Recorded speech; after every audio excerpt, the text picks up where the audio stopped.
Hello and good afternoon. We're gonna make this a quick one. Number one, because I only have 5 books to talk to you about, and number two, I'm very tired.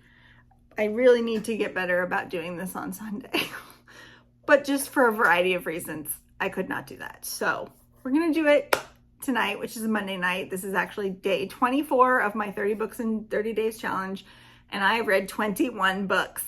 So I know there's only a 3-book difference there, but since today's almost over, I'm actually 4 books behind right now. So it's not great, but I will preface this by saying this happens every time I do this challenge. I always hit the wall about this point where I'm just like, the constant like boom, finish the book, boom, boom, boom, one after the other. It just gets a little bit like tiring.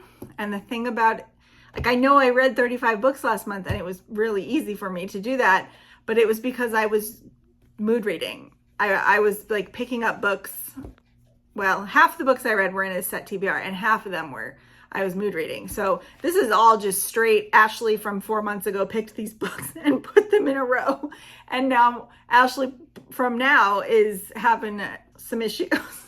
So, but anyway, I've hit the wall, but it's okay. Just like a marathon runner, I'm going to keep going and we're going to do this. And this is why I stacked some novellas and audiobooks towards the end of the challenge so that I could catch up on the stuff that I'm behind on. But we'll talk about that in a second. Okay, so let's get into it. So I told you I have 5 books. The first of those books is book 17 out of 30, and that is With Love from Cold World. This is a contemporary romance by Alicia Thompson. You may know her from Love in the Time of Serial Killers. She also has a new book coming out in a couple weeks, I think. Or did it already come out? No, it already came out because I had an arc of it. Wow, my brain. Anyway, it's a baseball romance and it's very cute and I enjoyed it a lot. I had an arc of it. Did I already say that? Yes, I did. This is a book that takes place in like this kitschy, it's not a theme park. It's like an attraction in Florida and just outside of Orlando, where it's always winter in this attraction, and it's called Cold World. And these two are employees at Cold World. He's been there for 10 years, ever since his family kicked him out for being bisexual, and his name is Asa.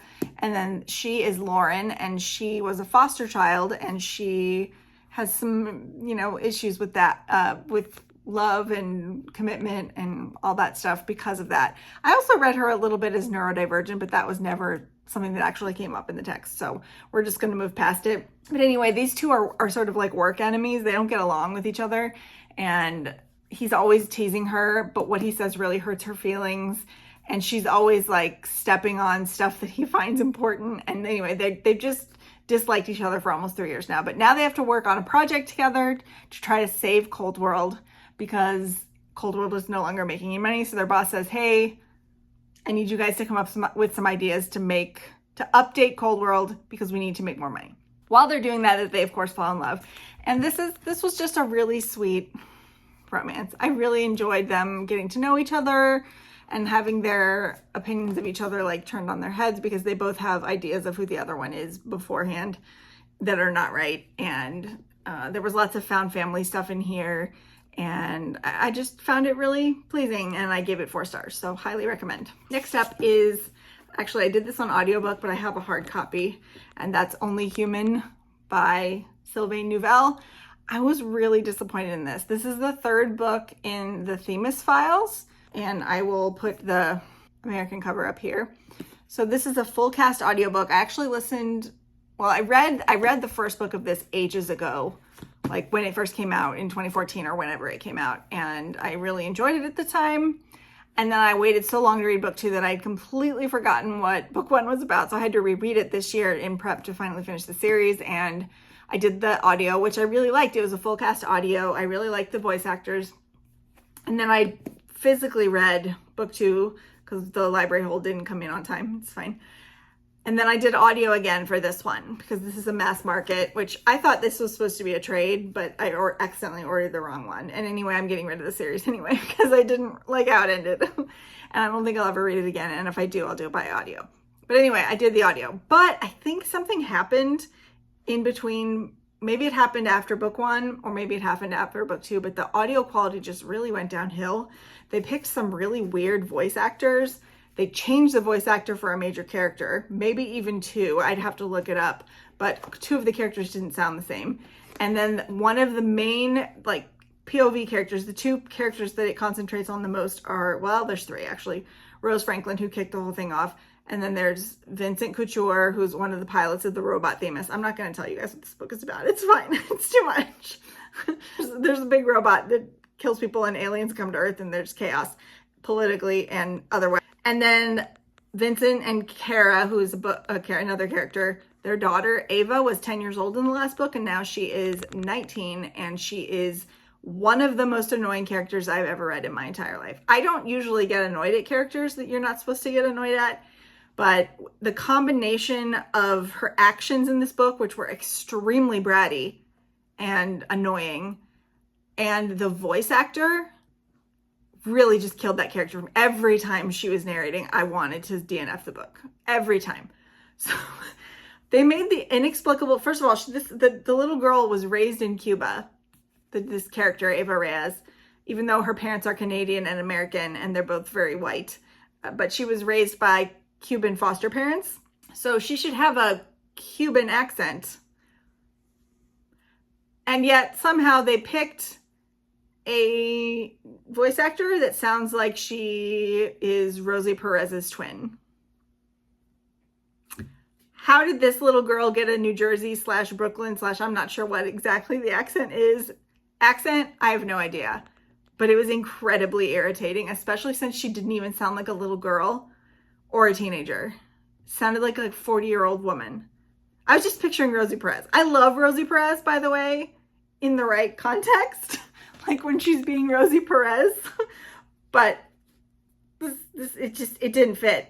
And the character was annoying on top of that. So anyway, I was up and down with this book. Parts of it I really liked, parts of it I did not like at all. I thought the ending was weird. The middle section got very strange in like a way that wasn't that interesting to me. I don't know. I just was really disappointed by this. I did still give it 3.5 stars because I think it was still pretty good. But compared to the last book, book 2 in this series, Waking Gods, it's really inferior. So I'm upset about it, but I'll get over it. Okay, next one is a DNF, but I got far enough into it that I'm counting it as a book. That's The Talented Mr. Ripley. I gave this a shot. Okay, so story time. Last year, I read Strangers on a Train for my 30 Books in 30 Days project. And I had a not super great time with that book. It felt... Patricia Highsmith is tricky. So I got really like depressed by that book because the characters were so awful. They were just awful people. And it wasn't what I thought it was going to be. So I didn't go into this with any expectations other than what I know of the plot from the movie. But second story, I gave Strangers on a Train 3 stars. So it was just like not what I was expecting. And then I went into this saying, okay, well, maybe I will like this. Maybe I will like this better. And also maybe I will actually finish it. And the reason that was a concern was that over the pandemic, I finally sat down after many, many years of being intrigued and hearing like how everybody freaking loves it to watch The Talented Mr. Ripley with Matt Damon and Jude Law and Gwyneth Paltrow and Cate Blanchett. And I couldn't do it. I had to stop the movie. I stopped the movie less than halfway through, I think, because it was making me so embarrassed and uncomfortable with this guy, like, obsessing over this other guy and like trying to live his life and like getting caught. And I don't know why, there's something so painful about it that I could not handle watching it. I totally get that it's a great movie and the acting and the scenery and the directing and the cinematography is just great, but I couldn't watch it. I had to turn it off and I was like, okay. And then when I started this, I was like, okay, well, I think this is going to be better because I don't have to see their faces. I don't have to look at Jude Law's face. I don't have to look at Matt Damon's face or Gwyneth Paltrow's face or whoever. I'm not going to like get the same sense of secondhand embarrassment that I got from that book, from the movie in this week. And then also because her writing style is, at least the way she portrays the main character, Tom Ripley, is very removed emotionally because he's an emotionally removed sociopath.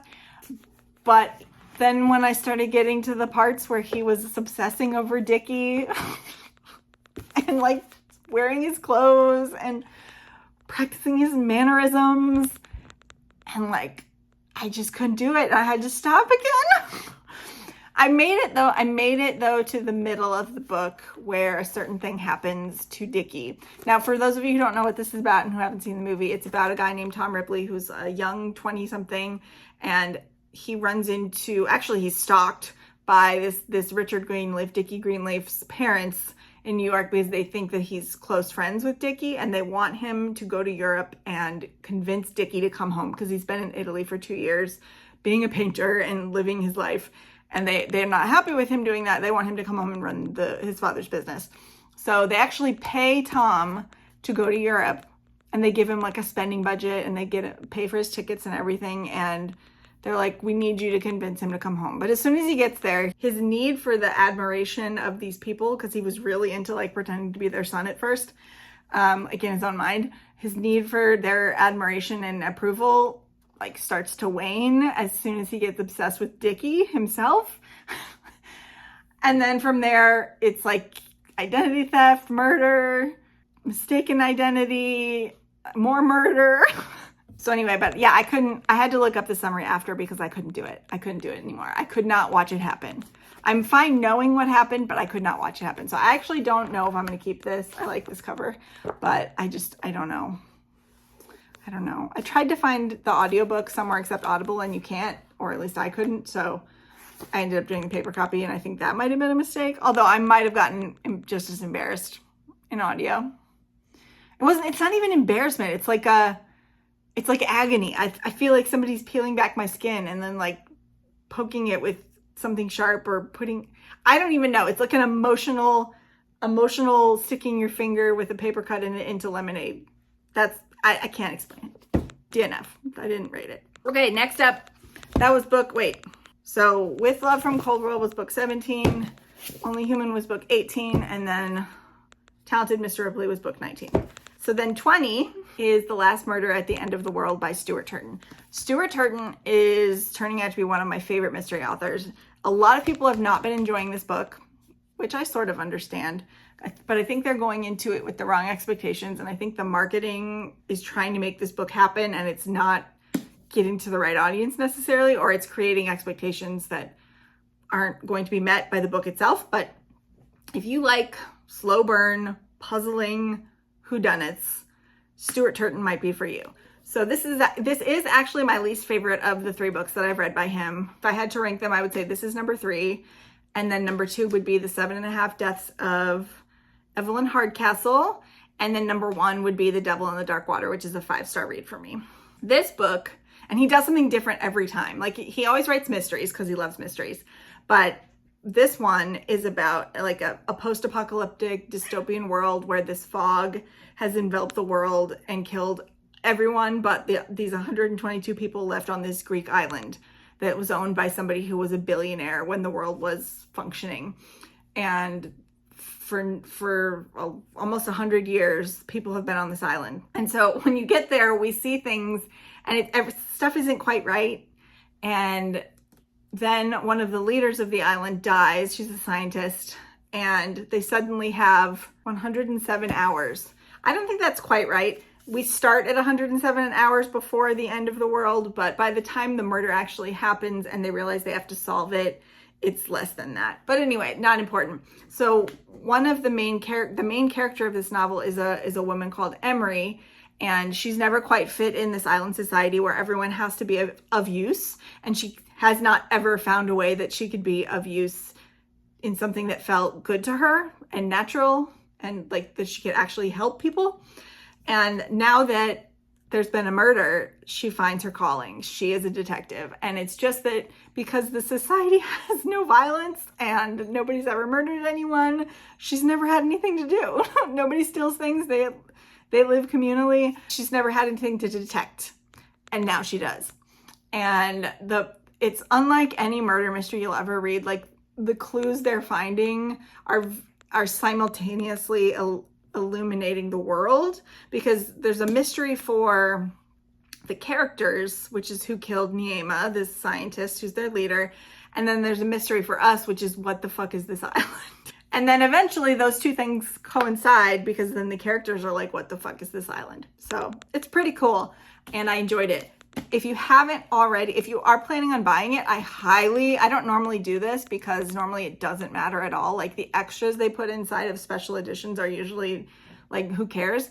But in the Barnes & Noble exclusive edition, Stuart Turton actually went all out and he wrote a full-on short story, little prequel that takes place right at the end of the world with characters who actually we've met before if you've read any of his other previous books.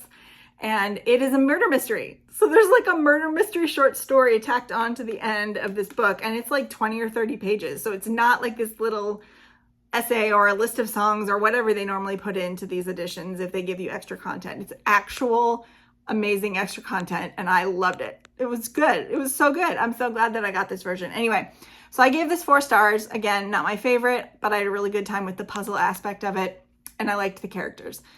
But Devil in the Dark Water is still my favorite book from him. Now, the wait for his next book shall begin again because apparently he's a really chaotic writer and he gets an idea and he like pounds it to death before it becomes a book. We have to wait at least another 3 years is my guess. But yeah, 4 stars and that was book 20. Okay, and then the last book that I've completed was actually a swapsy, and I will talk about the book that I DNF'd and swapped out for this book in a second. But the book that I swapped in, because I was already reading it anyway, I just decided to reread this book right in the middle of trying to read 30 books. Go for it. Go figure. But, you know, that's what I did it. Okay. And that's A Good Girl's Guide to Murder by Holly Jackson. I've been wanting to reread this before the show comes out. I'm not sure when the US release date is, but it will be on Netflix. I just looked that up yesterday because I wanted to know if I was going to have to figure out how to use the BBC iPlayer and make it work in America. But you don't. You just have to be patient and wait for Netflix. But I don't know when we're going to get it. So this is book 1 in the Good Girl's Guide to Murder trilogy, which is a series of murder mysteries that escalate one after the other. It's young adult, but it's so good. It's so good, you guys. And I did indeed up my rating from 4 to 5 stars on this read-through, in large part because this is the British edition of the book, and the publishers made a really unfathomable, horrible decision to Americanize a book entirely set in a small town in England.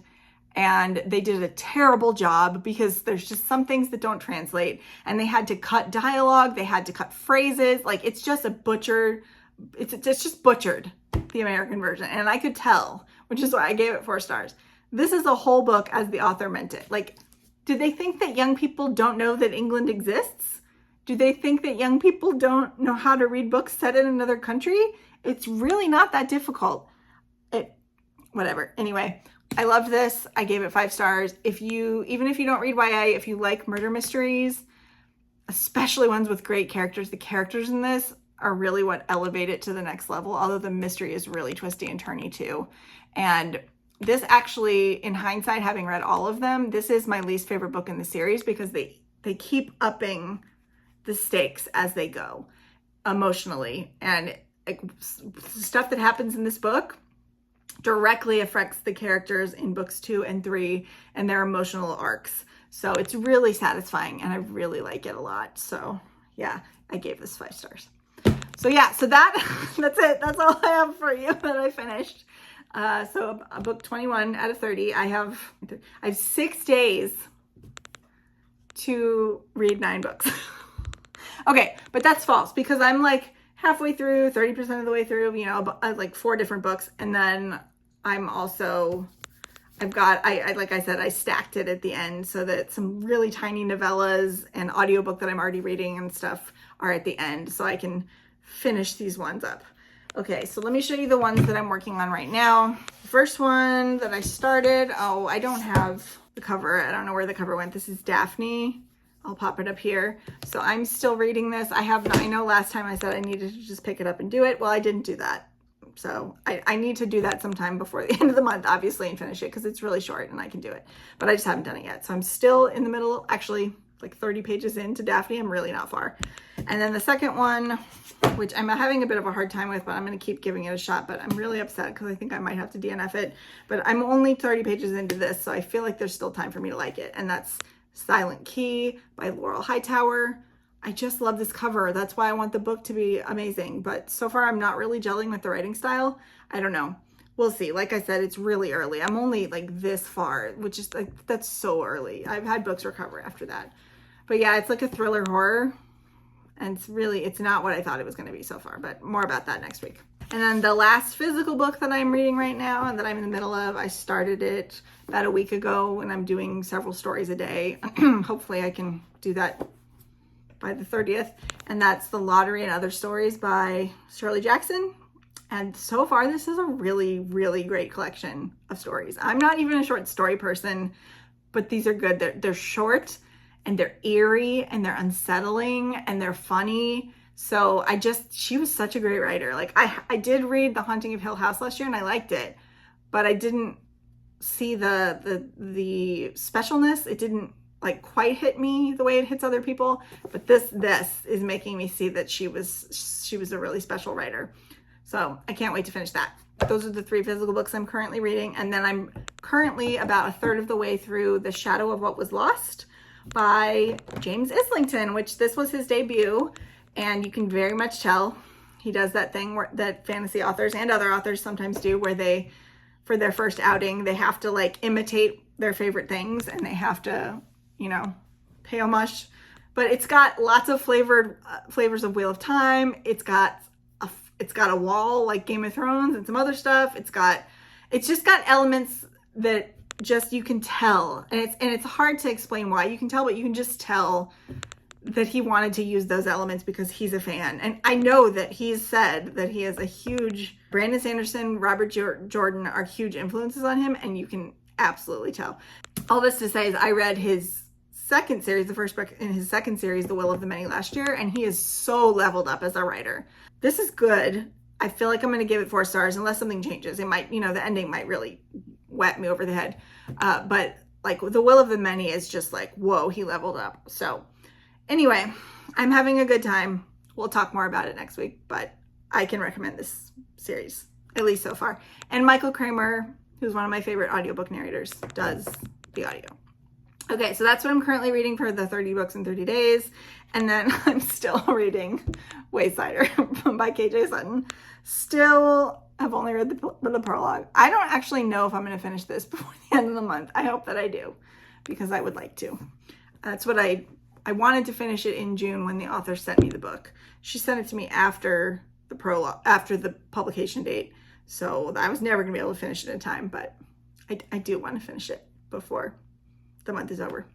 Yeah, and that's that. And I have managed to keep it to 25 minutes and I'm going to edit it down after that. So yeah, this was a short one. Thank God. I'm going to go cook dinner and I will see you guys a little bit later this week with a little bonus video before my check-in on Sunday.